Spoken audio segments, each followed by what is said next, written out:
ಬೆಳಗಾವಿ ಪಾಲಿಕೆ ಮೇಯರ್ ಜಯಂತ್ ಅಂತ ಅವರವರ ಪತ್ನಿ ಹೆಸರಲ್ಲಿ ಏನೋ ಒಂದು ಕಟ್ಟಡವನ್ನು ತೆಗೆದುಕೊಂಡಿದ್ರು.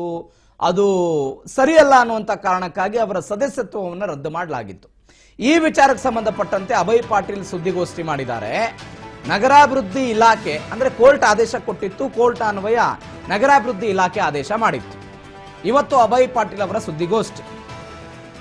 ಬೆಳಗಾವಿಯಲ್ಲಿ ಶಾಸಕ ಅಭಯ್ ಪಾಟೀಲ್ ಸುದ್ದಿಗೋಷ್ಠಿ. ಬೆಳಗಾವಿ ಪಾಲಿಕೆ ಮೇಯರ್ ಸದಸ್ಯರೊಬ್ಬರ ಸದಸ್ಯತ್ವ ರದ್ದು ವಿಚಾರ, ನಗರಾಭಿವೃದ್ಧಿ ಇಲಾಖೆ ಇಂಥದ್ದೊಂದು ಆದೇಶವನ್ನು ಕೊಟ್ಟಿತ್ತು. ಮತದಾನ ಮಾಡ್ತಾನೆ ಅಲ್ಲಿ ತನಕ ನಮ್ಮ ಪರವಾಗಿ ನಿರ್ಣಯ ಅದ. ಹೆಂಗೆ RC ಒಳಗೆ ನಿರ್ಣಯ ಮಾಡಿದ್ರು ಹಂಗೆ ಈಗ ನಗರಾಭಿವೃದ್ಧಿ ಇಲಾಖೆ ಈ ಸರ್ಕಾರದ ಕೈಯಾಗಿರೋದ್ರಿಂದ ನೀಚ ಮಟ್ಟದ ರಾಜಕಾರಣ ಇದು, ಕೆಳಮಟ್ಟದ ರಾಜಕಾರಣ. ಒಬ್ಬ ಸಾಮಾನ್ಯ ಕುಟುಂಬದವ ಮೇಯರ್ ಆಗಿದ್ದು ಈ ಕಾಂಗ್ರೆಸ್ದವ್ರಿಗೆ ಸಹಿ ಎನಿಸೋಕೆ ಆಗ್ತಾ ಇಲ್ಲ. ಹೀಗಾಗಿ ಮೇಯರನ್ನ ಕಾನೂನು ಬಾಹಿರವಾಗಿ ಅದನ್ನು ಮತ್ತು ಒಮ್ಮೆ ಮಂಗಳಾರತಿ ಮಾಡ್ಕೊಂಡಾರ. ಇದು ಹಿಂದೆ ಯಾವಾಗ ನಾವು ಸ್ಟೇಜ್ ಹೋಗಿದ್ವಿ ಅವಾಗ ಜಡ್ಜ್ ಅವರನ್ನ ಓಪನ್ ಕೋರ್ಟ್ ಒಳಗನೆ ಈ IAS ಅಧಿಕಾರಿಗಳಿಗೆ ಇಷ್ಟು ಗುರುತಿಲ್ಲ, ಅದನ್ನು ನಾನು ಮಸೂರಿ ಒಳಗೆ ಟ್ರೈನಿಂಗ್ ಸರಿಯಾಗಿಲ್ಲ, ನಾನು ಏನು ಕಳಿಸ್ರಿ ಟ್ರೈನಿಂಗ್ ಕೊಡ್ತೇವೆ ಅನ್ನೋವಂಥದ್ದನ್ನು ಎಕ್ಸ್ಪ್ರೆಸ್ ಮಾಡಿದರು. ಈಗ ಮತ್ತು ಅದ ಚರಿ ತೊಳ್ತಾರೆ ಅವರು. ಈಗ ನಾವು ಅದಕ್ಕೆ ಸ್ಟೇಜ್ ಹೋಗಿದ್ದೀವಿ. ಮತ್ತು ಬುಧವಾರ ದಿವಸ ಸ್ಟ್ಯಾಂಡಿಂಗ್ ಕಮಿಟಿ ಐತಿಲ್ಲ, ಬುಧವಾರ ದಿನ ಸ್ಟ್ಯಾಂಡಿಂಗ್ ಕಮಿಟಿ ಚುನಾವಣೆ ಅದ. ಆ ಚುನಾವಣೆಯಲ್ಲಿ ಮಂಗೇಶ್ ಪವಾರ್ ಅವರು ಮೇಯರ್ ಆಗಿನ ಮತದಾನ ಮಾಡ್ತಾರೆ ಮತ್ತು ಜಯಂತ್ ಜಾಧವ್ ಅವರು ಕಾರ್ಪೊರೇಟರ್ ಅಂತ ಹೇಳಿ ಮತದಾನ ಮಾಡ್ತಾರೆ. ಅಲ್ಲಿ ತನಕ ನಮ್ಮ ಪರವಾಗಿ ನಿರ್ಣಯ ಬರ್ತದೆ. ಇಲ್ಲಿ ಅಲ್ಲಿ ಅಷ್ಟು ಮಂಗಳಾರತಿ ಸರ್ಕಾರಕ್ಕೆ ಆಗೋದು ಉಳಿದದ್ದು, ಅದನ್ನಷ್ಟು ಮಂಗಳಾರತಿ ಮಾಡಿಸ್ಕೊತಾರೆ ಅವ್ರು ಬರೋ ದಿವಸ ಹೈಕೋರ್ಟ್ನಾಗ ಬರ್ತದೆ. ಅವ್ರು ಮತ್ತೇನಾದರೂ ಸುಪ್ರೀಂ ಕೋರ್ಟ್ ತನಕ ಹೋಗ್ತೀವಿ, ಬಿಡೋದಿಲ್ಲ. ಇದು ಚಾಲೆಂಜ್ ಅದ. ಈ ಥರ ರಾಜಕಾರಣ ಇರ್ತದೆ. ಇಲೆಕ್ಷನ್ನಾಗಿರೋ ಗೆಲ್ಲ ಬರಬೇಕು, ಸೋಲ್ ಬರಬೇಕು ಇರ್ತಾವೆ ರಾಜಕಾರಣ.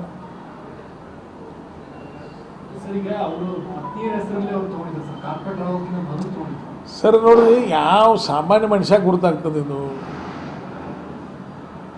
ಈಗ ನಿಮಗೊಂದು ಹೇಳ್ತಾನೆ, ಈಗ ನೀವು ಒಂದು ಬುಡ ಆಕ್ಷನ್ ಪ್ಲಾಟ್ ಒಳಗೆ ಭಾಗ ತೊಗೊಂಡ್ರಿ, ಆಕ್ಷನ್ನಾಗ ತೊಗೊಂಡ್ರಿ. ನಾಳೆ ನೀವು MLA ಆಗೋಸ್ತಂಗ ಮನೆ ಕಟ್ಟಿರೋದು ಹೊಳ್ಕೊಡೋದು ಅದನ್ನು ಆಕ್ಷನ್ ಒಳಗೆ ತೊಗೊಂಡಿದ್ದು. ಅಲಾಟ್ಮೆಂಟ್ ಆದ್ರೂ ಹೊರಗೆ ನೀವು ಕಾರ್ಪೊರೇಟರ್ ಇದ್ದು ಕಾರ್ಪೊರೇಷನ್ ಲ್ಯಾಂಡನ್ನು ಅಲಾಟ್ಮೆಂಟ್ ಒಳಗೆ ತೊಗೊಂಡ್ರೆ ನಿಮ್ಮ ಅಧಿಕಾರ ದುರುಪಯೋಗ ಪಡಿಸ್ಕೊಂಡಂಗೆ.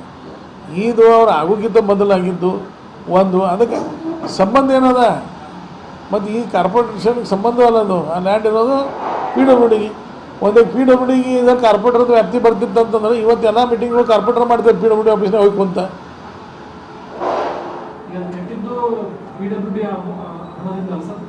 MLA ಫಂಡ್ದಿಂದ ಕಟ್ಟಿದ್ದು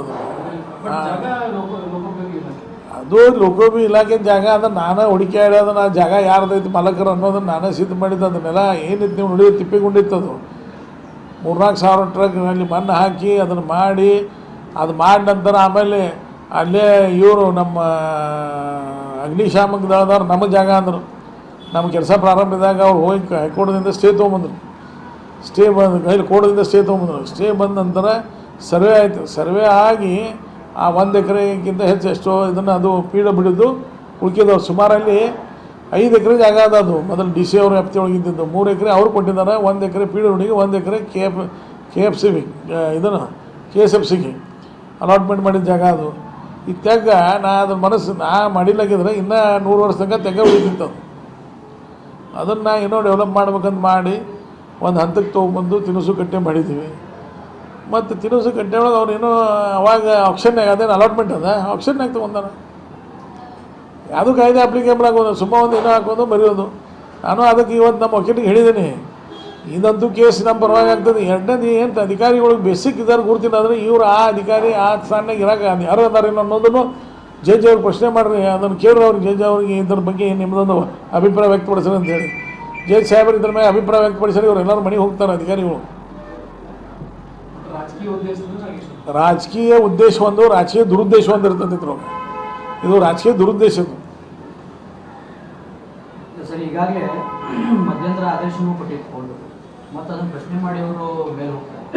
ಸೊ ಇಲ್ಲಿ ಅಭಯ್ ಪಾಟೀಲ್ ಒಂದೇನಾದರೂ ಅಜೆಂಡಾ ಇದೆ ರೀ? ಮೇಯರ್ನ ಕಾರ್ಪೊರೇಟರ್ ಹಾಕಿದವ್ರು ಬೆಳಗಾವಿ ಜನ, ಮೇಯರ್ ಮಾಡಿದವರು ನಗರ ಸೇವಕರು. ಅಭಯ್ ಪಾಟೀಲ್ ಏನು ಪ್ರಶ್ನೆ ಬರ್ತಾನೆ?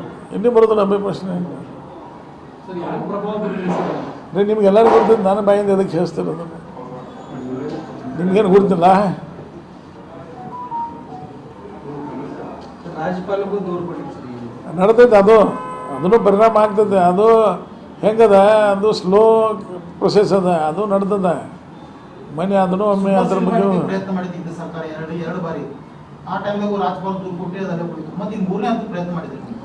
ಅಲ್ಲ, ಇದು ಇನ್ನೂ 3 ವರ್ಷ ನಮ್ಮ ಅಧಿಕಾರ ಅವಧಿಯೊಳಗೆ ಇನ್ನೂ ಏನೇನು ಮಾಡ್ತಾರೆ ನಮ್ಗೆ ಗುರ್ತದ. ಅದಕ್ಕೆ ಎಲ್ಲರಿಗೂ ನಾವು ತಯಾರಿದ್ದೀವಿ.